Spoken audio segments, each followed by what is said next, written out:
Professor, o senhor poderia resumir para a gente um pouco a história dos dois caminhos que se fala muito que Barbacena está no entroncamento do caminho novo com o caminho velho? O senhor pode explicar o que era cada caminho para a gente, por favor? Nós precisamos primeiro falar sobre Fernão Dias, né? Nosso bandeirante maior, né? Ele, um homem muito viajado, inteligente, experiente, né? Já tinha chefiado, né, e organizado várias bandeiras, um homem rico, né? Até que as bandeiras eram feitas por ele mesmo, por toda a dispensa e de custos, era com ele, organizou tudo e resolveu descobrir Minas Gerais, né? Foi com a bandeira dele que houve a provocação maior da divisão da região, que não existia a comunidade mineira, né, naquele momento.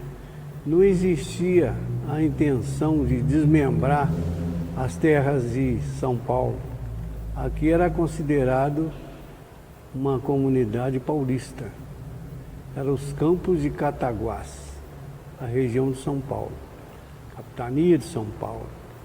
Só houve o desmembramento de Rio de Janeiro, São Paulo e Minas depois da entrada do Fernão Dias Paz Leme, que a gente pode considerar um colonizador, né? Nenhuma bandeira dele falou-se de ouro. Ele era o governador das Esmeraldas, ele queria descobrir as Esmeraldas, alguma coisa que ninguém ainda havia realizado. Então, organizou uma expedição com mais de 1000 pessoas e teve a sorte de ser acompanhado pelo filho dele, Garcia Rodrigues Paz Leme, que naquele momento tinha 17 anos apenas. Então, naquele momento da história, ainda não se falava em caminho novo. O caminho velho estava sendo aberto, mas não tinha um nome de velho, era um caminho novo. Era o novo. Exatamente. O caminho novo era o velho de hoje, né? Então, naquele momento, ele, saindo lá de Paraty, veio a Cunha, Taubaté, e veio passando por aí afora tudo e subiu a Serra do Embaú, na cidade de Cruzeiro, né? Aí os povoados que apareceram depois das paradas dele, e cada parada se transformou num povoado, né? Passa Quatro, Itanhandu, Capivari, Itamonte, Pouso Alto, né?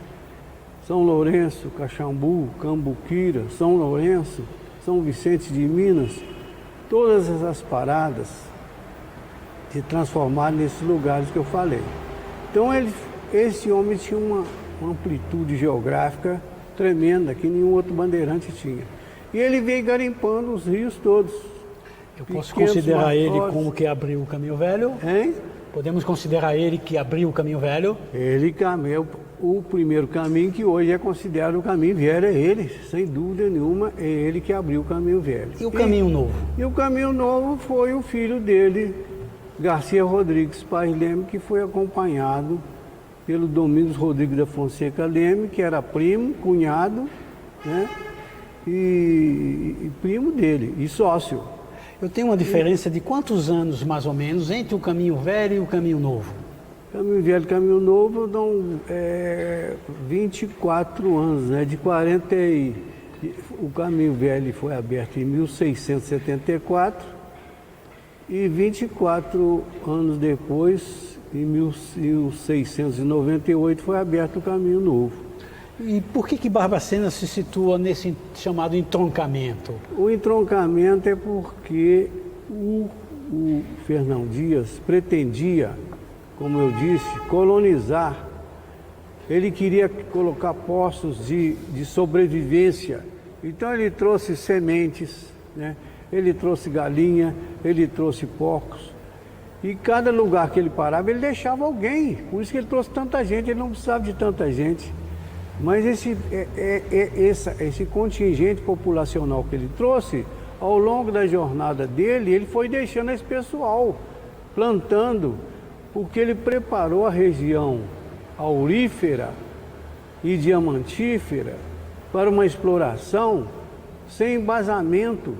Ele sabia que seria um fracasso a exploração do ouro e dos diamantes numa região que não tinha cultivo.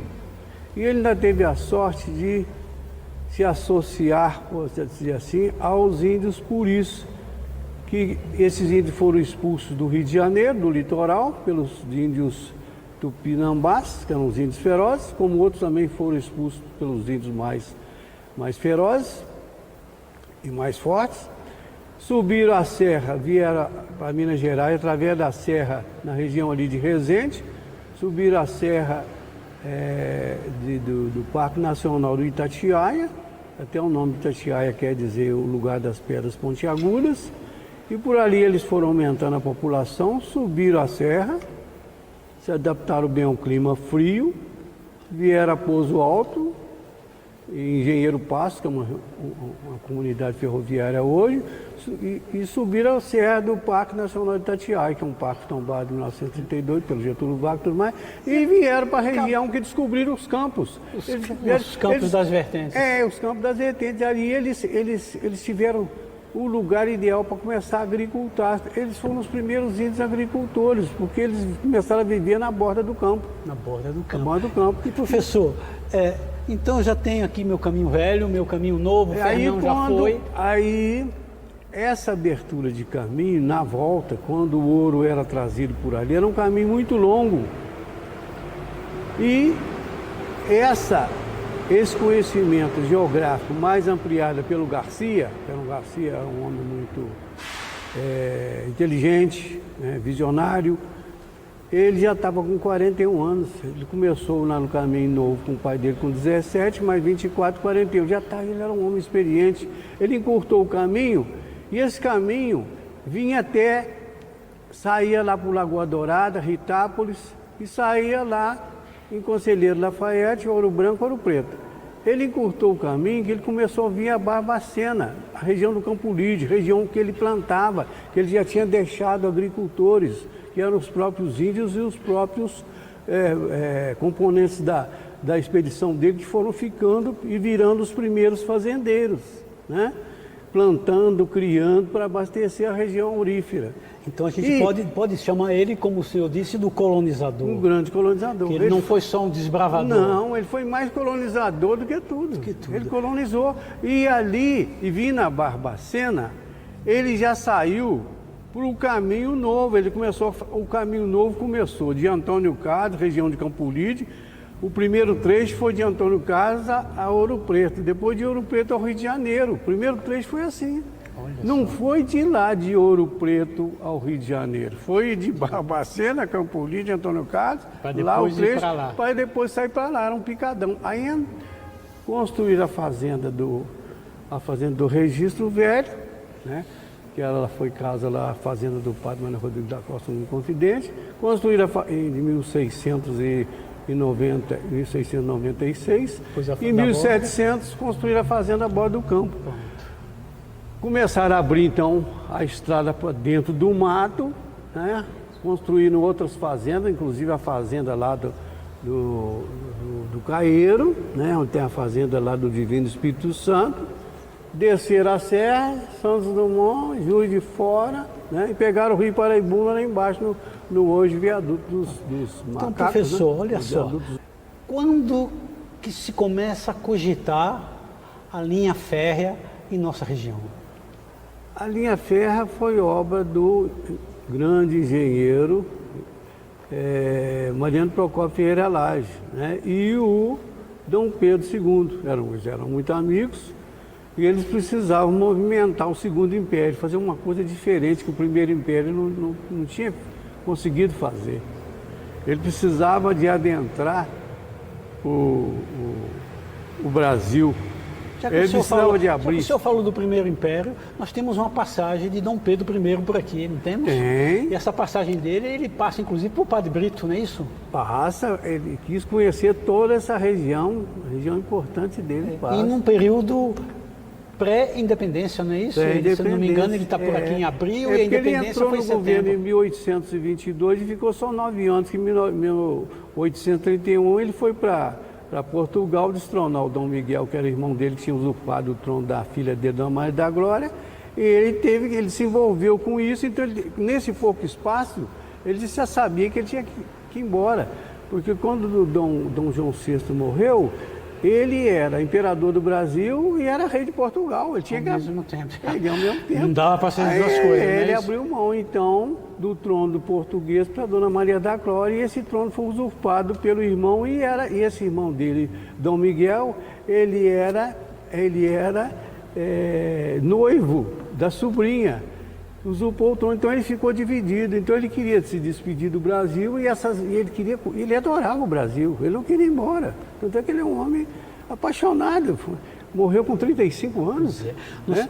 Aí ele viajou por isso aqui tudo, veio a Barbacena, onde Barbacena o considerou, né? E ele considerou Barbacena muito leal, cidade de Barbacena. Mas ele já antevia nesse período a independência chegando. Não conseguiria segurar. Ele facilitou tudo para a independência politicamente. Né? Nós temos um intervalo muito grande da vinda de Pedro I para Pedro II. Pedro II vem inaugurar a linha férrea, não é isso, professor? Vem inaugurar a linha férrea. Mariano Procópio Ferreira Lage, que é o Mariano Procópio Armon, que é descendente da família Armon. Então ele foi um dos responsáveis pela linha férrea? A criação da linha férrea foi Dom Pedro II e Mariano Procópio Ferreira Lage, que inclusive foi o primeiro administrador, o primeiro governador, como é que a gente fala? Mas o Mariano Procópio também foi o autor da estrada da União Indústria. União Indústria também, ele esteve ligado sempre à estrada de ferro, rodovia, ferrovia, que ele viajou o mundo inteiro. O mundo civilizado, foi aos Estados Unidos, foi à Inglaterra.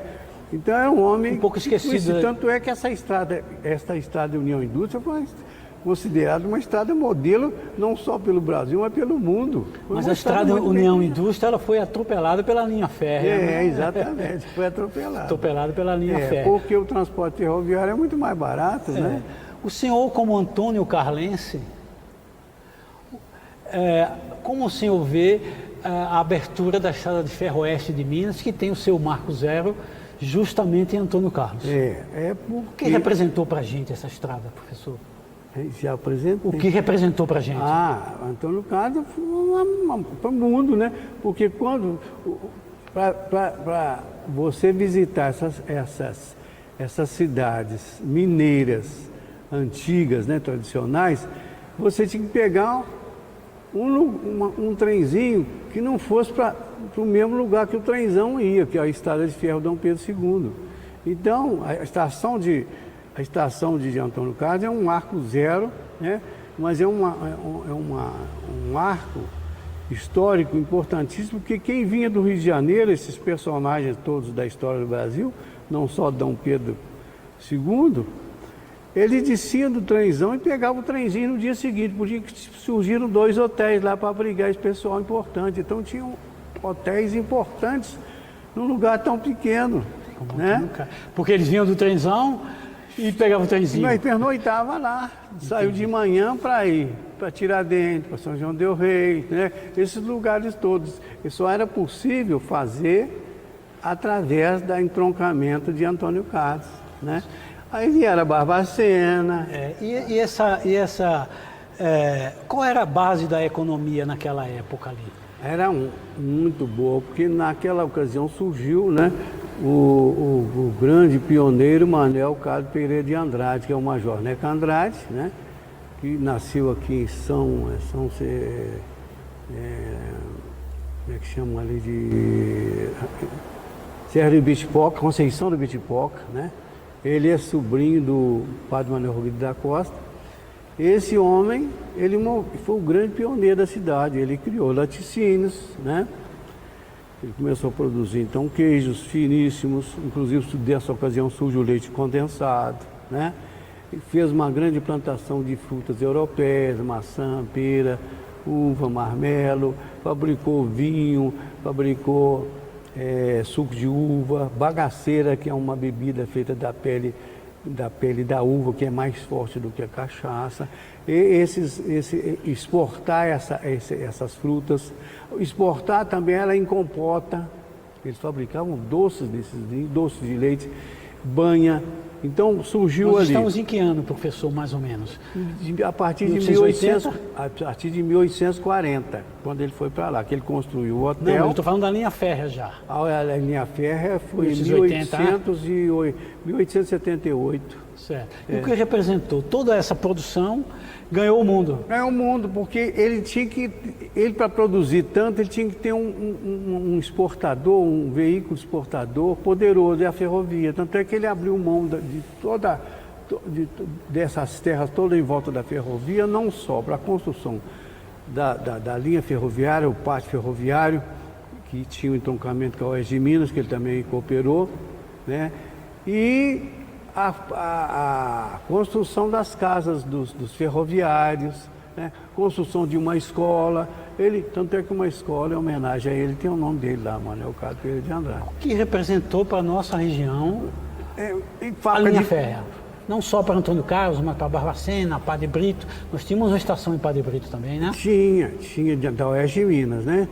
O trenzinho que o senhor chamou. O trenzinho, Então, só foi possível essa grande movimentação econômica por causa da ferrovia. Então, Antônio Carlos progrediu muito, que era sítio na ocasião, depois foi o distrito de Bias Fortes, que era o primeiro distrito de Barbacena. Só houve possibilidade dele se exportar essa mercadoria toda porque ele tinha um meio de exportar, tinha um meio de levar para vender em outras praças. Aí teve fábrica de bombom, de bala, curtume, fábrica de sabão, né? Tinha a feira do gado, que vinha do norte de Minas e vinha para cá. Ele aqui era vendido para ser abatido em Juiz de Fora, no Rio de Janeiro. Professor, se a estrada de ferro oeste de Minas trouxe tanto progresso, o que representou para o nosso município de Antônio Carlos a erradicação da linha? Foi um grande golpe, né? Conte um pouco sobre o que foi esse golpe. Foi um golpe que todo mundo ficou triste, mas todo mundo empobrecido. Teve gente que perdeu tudo, né? Tudo aquilo que estava montado economicamente foi desmontado. A fábrica de banha foi a primeira que foi embora, né? E ela que trazia, né? Que trazia a produção de porcos aí do Rio dos Currais, aí, São Francisco, nas beiradas do Rio de São Francisco, de Pirapora para cá, né? Então, perdemos isso aí, a fábrica de banha já fechou. A fábrica de banha fechou também a de sabão, né? Automaticamente. Então, aquele setor, tudo que ele vendia para lá, sumiu do oeste de Minas. Ele podia exportar só o que ia no trenzão para São Paulo, Carandaí tudo que é servido pela Estrada de Ferro Dom Pedro II, que depois veio a ser a central do Brasil. O senhor atribui o que o fechamento? O progresso das rodovias, a indústria automobilística? Na ocasião... Ou foi um gesto político simplesmente? Não, foi um golpe político, porque ele inclusive, quem tem muita aproximação disso foi o Tancredo Neves. O Tancredo Neves era muito falante, né? Não estou culpando ele só, né? E ele acabou dizendo que a linha era deficitária.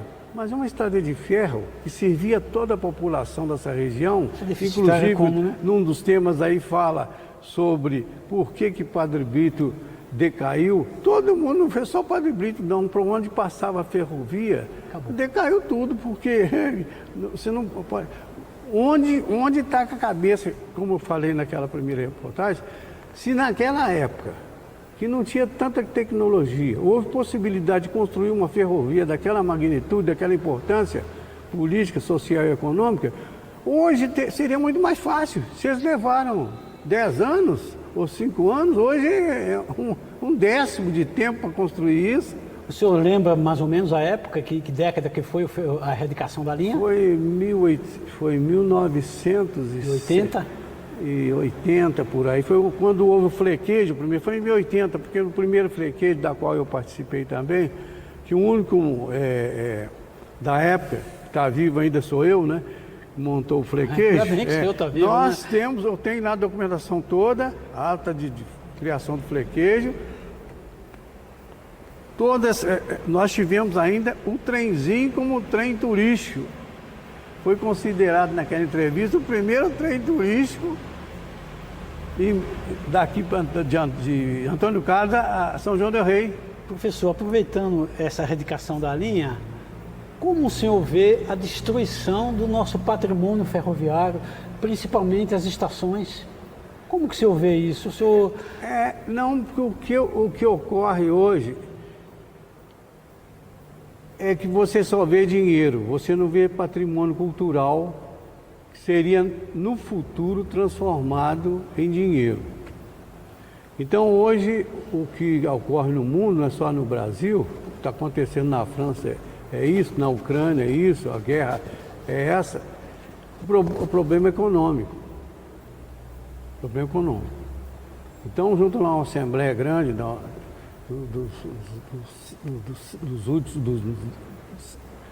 acionistas, dos sete mais ricos do mundo, mais influentes, da ONU, mais não sei o que, mas eles não tratam o problema da alimentação. Então, eles só vê dinheiro. Então, o caso do fechamento da ferrovia, eles só viram assim, é deficitário, então vou fechar. Então, não viu que aquela comunidade vai desaparecer. aquela história Padre toda, foi tudo desaparecendo. Inclusive, Barroso, o cimento poderia ser muito mais barato se tivesse ferrovia. Toda construção precisa de cimento. Lá tem uma fábrica de cimento que não é por acaso, porque lá tem uma mina de pedra que faz o cimento, tem que ser uma pedra especial. Então a fábrica de cimento não pode sair dali, tem que construir o cimento ali. Por que não tem uma ferrovia para tirar dali? Então tem uma porção de gente rica, políticos, favorável à erradicação das linhas? não, que são donos dessas grandes transportadoras que estão transportando cimento pela estrada de rodagem, causando inclusive muitas mortes aí, que a estrada não comporta tanto peso, estraga a estrada toda. Quer dizer, ele rico usa uma estrada que ele não conserva, o governo federal é que vai conservar. E ele lá no governo ele vai administrar e pagar uma conta com dinheiro dos outros. Professor. Então, é uma coisa horrorosa isso. Então, são políticos, né, que conhecem a realidade, mas são desonestos. Por que não criam uma ferrovia de lá? Inclusive lá, já fiz uma proposta a Antônio Carlos de criar uma ferrovia. Eu tenho um projeto lá guardado, que o dia que eu fiquei sabendo, eu fui lá na prefeitura de Antônio Carlos e o prefeito me entregou o projeto, falou, não, isso aí não me interessa. Trazer a ferrovia de 1 metro, com bitola de 1 metro, para pegar o cimento nesse trenzinho e passar para o trenzão em Antônio Carlos. Por que não aceitaram? Não é viável. Então existe assim uma distorção política. Então a política é uma coisa maravilhosa, não é uma coisa maravilhosa, mas tem que ter políticos também maravilhosos, né?